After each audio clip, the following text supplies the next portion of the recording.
fiery horse with the speed of light, a cloud of dust, and a hearty hi-yo, Silver, the Lone Ranger.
With his faithful Indian companion Tonto, the daring and resourceful masked rider of the plains led the fight for law and order in the early western United States.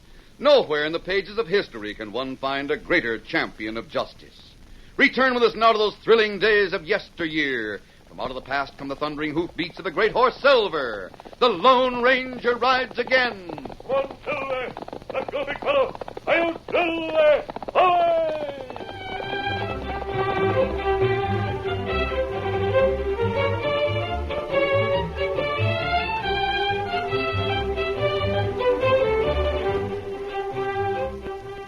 Beginning in the early spring of each year, the ranchers far and near looked forward to July, which meant Frontier Day in Cheyenne. The Frontier Day rodeo featured horse racing, bronco busting, steer bulldogging, roping, and all the thrilling feats of horsemanship of which the cowboy is master. Ted Ogden was the favorite in the horse race contest. He had won consistently for several years and was favored to win again when it was seen how easily he won the elimination contest. Ma, he won. Ted won. Boy has won again. Oh, Hank, I'm so proud of him. The best doggone rider in Laramie County. Yes, sir. That's what our boy is. Come on over here, Ted. Come over here, son, and let me shake your hand. Our money will be on you, Ted. You're still a champ. Thanks, Joe. Fine work, Ogden. Golly, Mr. Ogden, didn't he do fine? I was so proud of him. He sure did, Betty. Yes, sir. Well, Dad, that did it. Fine riding, son. Oh, it sure was. You took the rest of those riders to a frazzle. And you'll do the same in the big race on Frontier Day. That's your girl talking, son. Let's get away from here, Dad. Where's the wagon? Oh, just a minute, Ted. Looks like Mr. Fenner's coming over to congratulate you. Well, Ted, you're still the champion, huh? Congratulations, son. Thanks, Mr. Fenner. Hank, you and Mrs. Ogden should be mighty proud of you, son. Oh, we are. And you too, Miss Betty. How does it feel to be the sweetheart of the most popular man in Laramie County, huh? Well, Mr. Fenner. Dad, let's get on home. I'm kind of anxious to get away from the crowd. Oh, hold on, Ted. Here comes Rogers and Nelson to shake your hand. Well, I must get on with other affairs. Good riding, Ted. Good riding. Thanks, Mayor Nelson. I'd like you to be guest of honor at my home. I'm having a few people in on Sunday. We'll let you know. We? Yes, my family and I. Oh, well. Very well, very well. Let me know. Well, son, Mayor Nelson didn't invite the rest of us. He just invited you. Let's get back to the ranch, All Dad. right. Is Joe taking care of the horse road? Yeah. I'll walk to the wagon with you. All right, Betty. It's over this way. I declare, son, what's ailing you? You were almost discourteous to Mr. Fenner and Mayor Nelson. Is something wrong? No, Mom, nothing's wrong. You're acting very strange. Well, Ted. Oh, golly. Well, it looks like someone's waiting by the wagon, huh, son? Look at that white horse, Dad. Yeah. Isn't that a beauty? It looks good to me. Oh, hey there. Is that your horse? Yes, his name is Victor. You just won the race, didn't you? Do you mind if I look at him? No, of course not. Hello there, fella. Oh, this is sure a fine animal. My name is Ted Ogden. Yes, I know. I'm Dan Reed. This is Miss Betty Stoddart, and this is my mother, and this is my dad. Hello, Hello. son. I sure enjoyed watching that race. How fast is this horse of yours? Golly, I don't know, but he's pretty fast. I'd sure like to ride him. Well, I guess that'd be all right. Really? Well, he won't carry anyone he doesn't like, but I guess he'll like you. How about it, Victor? You know, he acts as if he understood you. See here, Dan. How about coming to our ranch for supper? Well, I'll ride your horse, and you can come along with my folks in the wagon. Well, that'll be all right. Maybe you can stay overnight. You're a stranger in town, aren't you? I never saw you before. I've been to Cheyenne a few times before. I came here to meet a couple of friends who'll show up sometime tomorrow. We're going to stay for Frontier Day. Then it's all settled. You'll spend the night with us.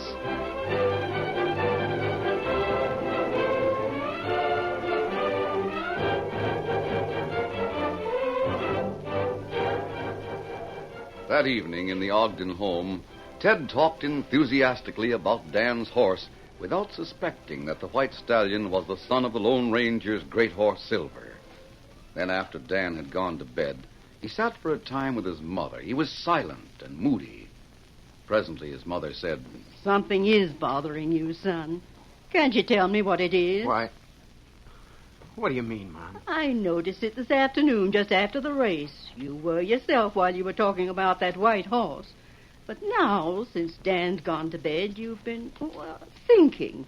And your thoughts haven't been pleasant. Mom, listen, would you Mom, I don't want to ride races anymore. Dave! I mean it. But Frontier Day's coming. And you're the one that's picked to represent Cheyenne and Laramie County against all the other counties. Oh, you can't back out on all your friends. Friends. Why do you say it that way? Mom, I'm sick of the way people act. I don't think I've got a true friend. Oh, nonsense, son. Why, I was so proud of you today, the way the mayor came up and Mr. Fenner. Mr. Fenner doesn't speak to everyone like he did to you. Yeah, and he wouldn't have spoken to me that way if I hadn't been a winner. Oh, how you talk. I've been thinking about it, Mom. As long as I'm the champion, I'll rate ace high with everyone. But how long do you think I'd be popular if I lost a race? How long do you think a girl like Betty Stoddart would stick to a loser? Betty's a sweet girl, and she's loyal. She never paid any attention to me until last year when I won the Frontier Day race. She'll be through speaking to me when I lose it. But you're not going to lose. I've thought it all out. I'm just not going to ride. That's all there is to it. Oh, you're tired, son. You'll feel differently by Frontier Day. I can't go on winning forever. Someday, someone with a horse like Victor will come along and ride me into the ground. Then he'll be the kingpin around here. Well, I'm not going to wait for that day. I won't ride, that's all.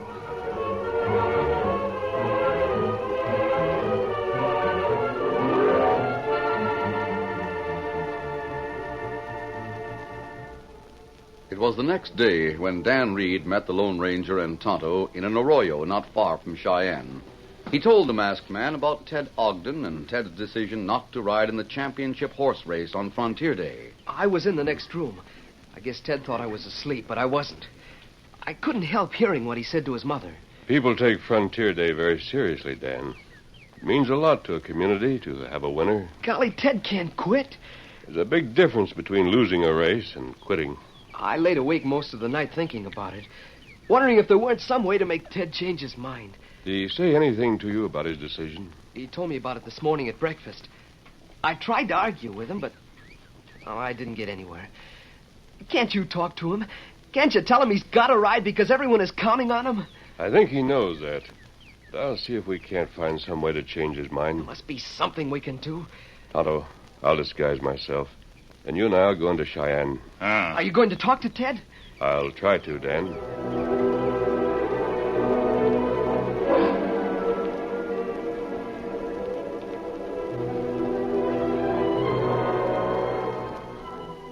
The Lone Ranger removed his mask and disguised his face before leaving Dan in camp. As soon as he and Tonto had reached town, they heard everyone talking about Ted Ogden and his decision not to ride.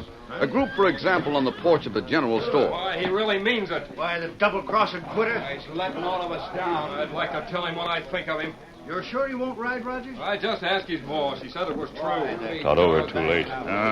He'd already made his announcement. Wait till Mr. Fenner hears about this. He's got a pile of money bet on the race. Well, who hasn't? What's Ogden's reason for backing out? He's got no reason. Just says he won't ride, and that's all there is to it. Here he comes now. I'm shoving off. I'm hanged if I speak to this. Me too. Come on, Jackson. Let's get started. I'm with you. I'm going to try something, Tonto.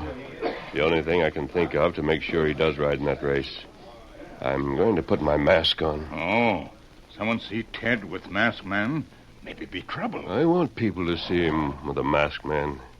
Him here now. Yes, I'm ready. Ogden. Well, why don't you turn your back and... Masked. I want to speak to you. Well? Ogden, I hear you're not going to ride. Is that true? What's it to you? What's the mask for? Who are you? Aren't you letting your friends down? I've got a right to do what I want. I don't know about that. Well, I have. You're one of them. This community made you a champion. You owe a lot to your friends who backed you. Yeah. Let me get beaten once, and they'll turn on me like a pack of wolves. Well, I won't be beaten. I'll quit while I'm the champion. Well, that's all right. After the race. Before next year, when there's time, someone else can prepare to take your place. But you can't quit now. Think it over. I'll be back to them victuals later on, Miss Betty. Ogden. Howdy, Pete. You're talking to a masked man. Now I begin to savvy. What's the matter with you, Pete? Ginger, you're in cahoots with a masked man. I bet you took crooked cash to stay out of that race. What? Wait till I tell the others. Hey, Rogers, Jackson, ready?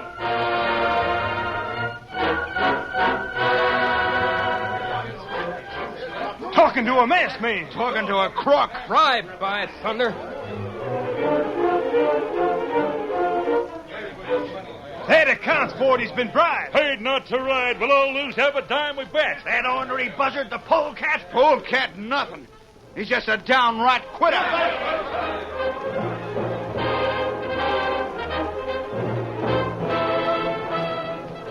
The talk of Ted's meeting with the masked man spread like wildfire. Everyone was angry. But angriest of all was the town's most prominent man named John Fenner, for whom Ted's father worked. Fenner sat for some time behind his desk thinking. Then he opened the door of his office. Ogden. Yes, Mr. Fenner? Step into my office. I want to talk to you. Yes, sure thing, Mr. Fenner. I hope nothing's wrong. Well, I don't know. I'm going to find out. Sit down there, Ogden. Yes, sir. Ogden, been hearing things about your son.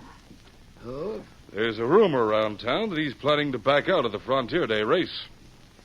What do you know about it? Well, this morning at breakfast, he said something about not wanting to race no more. Why? Well, I don't know, Mr. Fenner. There isn't time for anyone else in this community to take his place. Moreover, Ted has officially entered in the race. There's hardly time to enter anyone else, even if we had a man. I know. Nearly everyone in town has bet on your son, myself included. There's going to be a lot of money wagered on this race. Yes? You know, certain people could afford to pay a tidy sum to keep Ted out of that race. Now, see here, Mr. Fenner. You're my boss. Ted was seen talking to a masked man. Now, who was it? I don't know. But I do know this. My son wouldn't take a bribe. Have you made any bets on this race? No, sir. I'm not a betting man. Well, I have bet on it. I've bet a lot of money. And I don't propose to lose because your son is a quitter or because he took a bribe. My son It's is one not... thing or the other. Now, you listen to me, Ogden. I have a few things to tell you, and you can pass them on to your son and see how he takes them.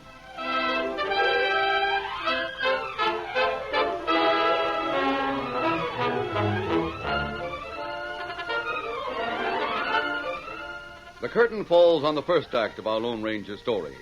Before the next exciting scenes, please permit us to pause for just a few moments.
continue our story. Sunset found the Lone Ranger and Tonto back in camp, where the masked man outlined his plan to Dan Reed. Tonto waited around town for some time after I talked to Ted. Me hear plenty talk. It worked out quite well, Dan. How's that? People suspect that your friend, young Ogden, is working with me, a masked man. They think he's taking a bribe to stay out of the race. Golly, that's going to make it tougher than ever for him. Perhaps it will until the day of the race. Then I hope things will be different. How? I think he'll ride to show he wasn't bribed. Yeah, he might at that. When he rides, Dan, I want you to ride against him. Me? You mean on Victor? Yes. You see, I want young Ogden to be beaten. I think you and your horse can do it. Oh, but golly. Ted will ride hard. He'll ride his best. No one will be able to say he lost the race on purpose. But if he rides hard, he's beaten honestly. You'll find he has friends even when he's a loser. But maybe Ted's right. Maybe people will turn on him if he becomes a loser. No, Dan. Win or lose, he'll have his friends, as long as he does his best. But even if I do ride against him, maybe he'll win. Of course, Victor's the best horse, but Ted's probably a better rider than I am. I think you and Victor will be a winning combination. All right, I'll do as you say. Good. Between now and Frontier Day, you might spend some time with Ted. Get better acquainted with him. Yes, sir. We'll see how things turn out on Frontier Day.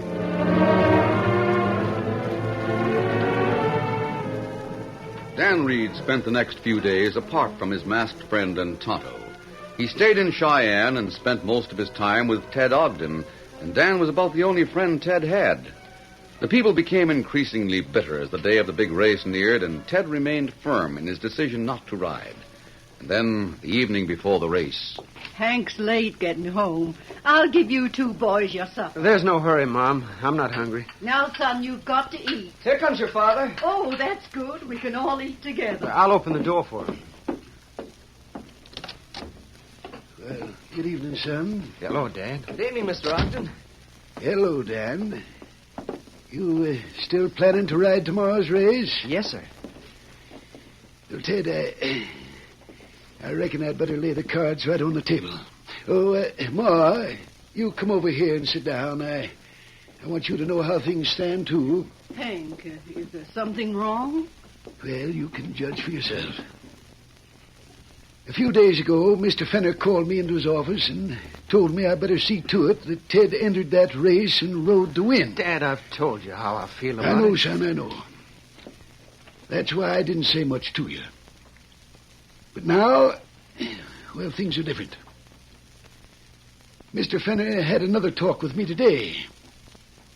He's bet a lot of money on you. Yeah, and he was mighty nice as long as he thought I could win money for him. When he was talking today, he said the same as he did the last time. That you had been bribed. That's a lie. I got pretty hot around the collar. I said things I shouldn't have said, and I finally wound up by telling Mr. Fenner that you'd ride that race and that you'd win, and that I'd back you with all I had. Oh, Hank. Dad, you didn't. I did. I've put up this house, the piece of land it stands on, and what cash I had is a guarantee that you'd ride and win. So, it's up to you, my boy. Hang it all, Dad. You shouldn't have done that. Well, it's done, and there's no undoing it. You've got to ride and ride to win. And if you don't, well, we lose everything. That's all there is to it. Golly, Ted, you've got to ride. But I can't. Look here. I'll tell you what. What is it, Dan? You ride Victor. Your horse? By thunder, that'll do it. Joe's horse Lightning is good, but it can't hold a candle to Dan's white horse. But I thought you were going to ride him yourself. Well, that's all right. I was going to ride because my friend wanted me to. But with your house at stake, it's different. Come on, Ted. Let's go out right now and go to work. You can get better acquainted with Victor. And when you ride tomorrow, you'll win that race hands down. Well, Gosh, Dan, I'd rather ride your horse than anything else I know, but... Ted, you can't refuse Dan's generous offer. How about it, son? All right. I'll ride.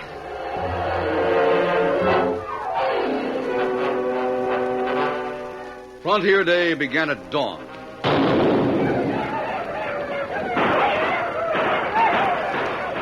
Men and their families had come from far and near. Some had traveled several days to reach Cheyenne. The Union Pacific had run special trains from Omaha and Council Bluffs in the east, Salt Lake City in the west, and Denver south. Indians staged dances and tribal ceremonies, but the contests were most interesting of all. On these, men bet their money and spurs and even their saddles to back their favorites. And great sums changed hands when each new champion was crowned. First call for the 2-mile horse race. That was the big event, the 2-mile race. The Lone Ranger, disguised but unmasked, stood unnoticed next to Tonto, some distance behind the starting point. Now we see Dan ride Victor, Kemosabe. Yes, I wonder where he is. You see Ted Ogden? Not yet, Tonto. There's so many men and horses over near the starting point. Race go that way? Yes. There's a whitewashed post 1 mile out. They ride to that and back to the starting point. Last call for the 2 miles. Hey, fellas, straight across down there. Well, I see Victor. Ah, you see him, too. That's right, Silver. You're going to watch your son run his first race. Them take place at start now. Tonto, Dan's not with Victor. Oh? Where, Dan? I don't know. Victor's at the starting point, but Ted Ogden is with him. Look over there. He's getting to the saddle. What happened to Dan? I wish I knew. I told him to enter this race and ride his best. Oh, golly, I've been looking all over for you and Tonto. Dan. I thought it was you, but all I could see was your back. Why aren't you in that race? Well, I didn't know what to do. You see, last night I was with Ted when his father came into the house. Oh, wait a minute, Dan. Get ready for the starting gun. All right, go on, Dan. Mr. Ogden said he'd bet everything he owned on Ted, even his house and his land. He did? Yes, and he'd never bet before in his life. He's not a betting man. But Mr. Fenner, the man he worked for, well, he made Hank Ogden mad. Ted just had to win, so I told him he might ride Victor. Tonto, give me a hand. What are you going to do? Ride in that race. I'll tighten that cinch. Steady, Silver, easy. But I hate to see Ted lose. Dan, neither you nor I are entered in the race. One of us wins, it will not be official. Ted will be the winner. Oh. You disobeyed me, Dan. The point is just this. Ted will learn about the loyalty of his friends before the judges find out he's the winner. Oh, I understand now. Good luck, Kemosabe. Thanks. Easy, big fella. Adios. Adios. Come on, boy. Disguised and unmasked, the Lone Ranger guided Silver through the crowd. All right, easy, over. As he approached the starting line, he Easy, saw big the fella. starter raise his gun. Let me through there, will you? He was over 20 yards behind the lined-up horses when a gun boomed a signal. When Silver reached the starting line, the other horses were already well ahead.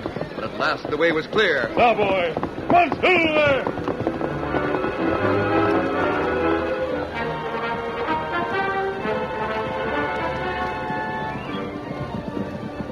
At the 1 mile post, Ted Ogden was slightly in the lead.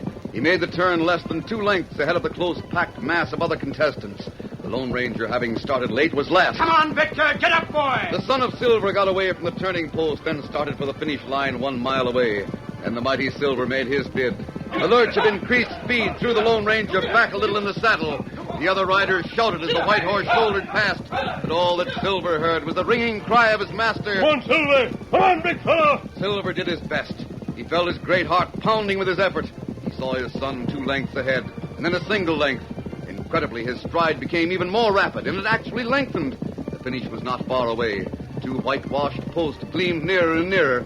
Men stood in the small grandstand, waving their hats and arms and shouting in a frenzied uproar. It was neck and neck. The sun gleamed from the shining bodies of the 2 magnificent white stallions as they struggled, matching stride for stride, reaching with every ounce of their great strength for supremacy. Come on, Victor. Come on, boy. Come on, Silver! Come on, big fella! Stretch out! A little more, Silver! Silver was proud of his son, proud of the way the younger horse fought with the courage of a conqueror. With all the unselfish devotion of a parent, he wanted his son to win without partiality or favor. He told himself that he must, if possible, beat Victor. From some deep well within him, he found that mysterious reserve strength of a champion, the strength that comes from heart and not from muscles. There was a short burst that carried him inches ahead of Victor, and then the 2 white posts flashed past. Had Silver gained that vital ground in time?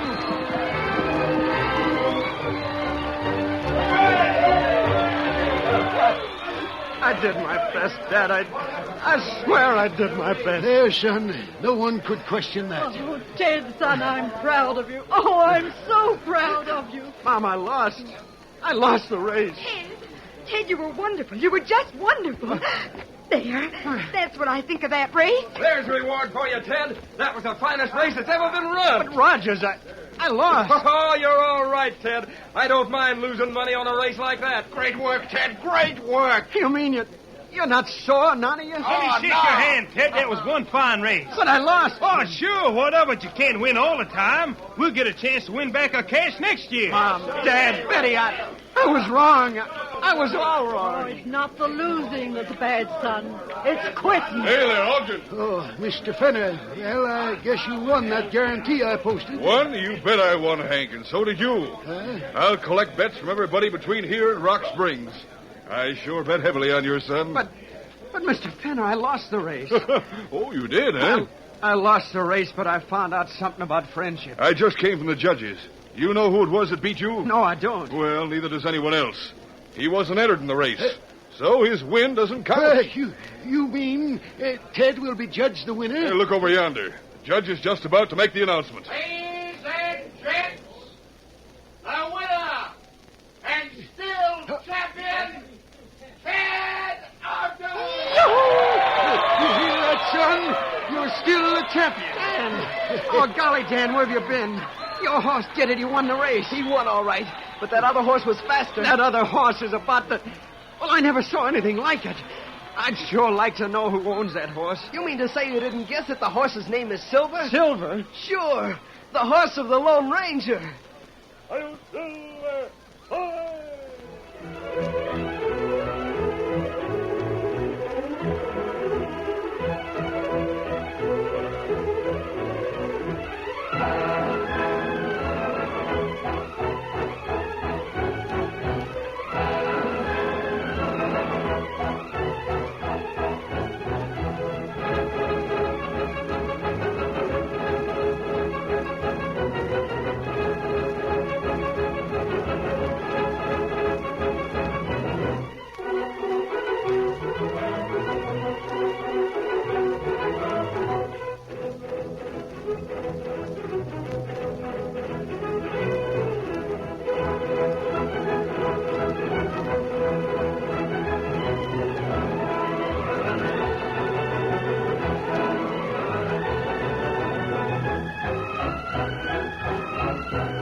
This is a George W. Trendle production directed by Charles D. Livingston.